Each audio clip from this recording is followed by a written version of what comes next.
খুলনায় ঘরে তৈরি বিষাক্ত মদ খেয়ে ৫ জনের মৃত্যুর পর সেই মদ তৈরিকারক ও কথিত হোমিও চিকিৎসক শেখ মোসলেম আলী ৭৮ গ্রেপ্তার হয়েছে পুলিশের হাতে।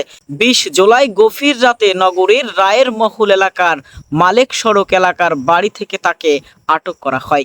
মোসলেম আলী এলাকার হোমিও চিকিৎসক হিসাবে পরিচিত। মাতৃসদন হোমিও ফার্মেসি নামে তার একটি ঔষধের দোকান রয়েছে। এর আড়ালে তিনি বাড়িতে বসে বিভিন্ন উপকরণ দিয়ে মদ তৈরি করতেন বলে জানায় পুলিশ।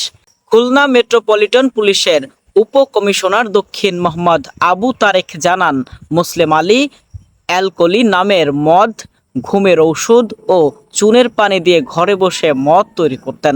পুলিশ আরও জানায়, তার কাছ থেকে মদ কিনে গত বৃহস্পতিবার আড়ংঘাটা থানার পূর্ব বিল পাবলা মদিনানগর এলাকার একটি ঘেরে বসে কয়েকজন সেই মদ্য পান করেন।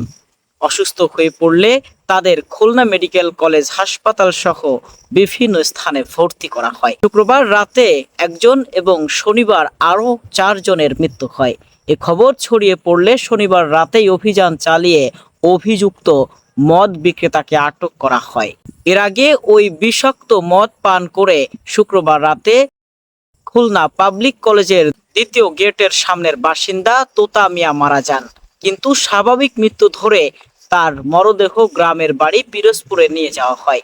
পরবর্তীতে শনিবার সকালে একই এলাকার গৌতম, বিকেলে বয়রা শেরের মোড় এলাকার বাসিন্দা শাহাবুদ্দিন সাবু, বয়রা মধ্যপাড়া এলাকার বাসিন্দা আফরোজ হোসেন বাবু এবং রায়ের মহল মল্লিক বাড়ির বাসিন্দা সাজ্জাদ মারা যান।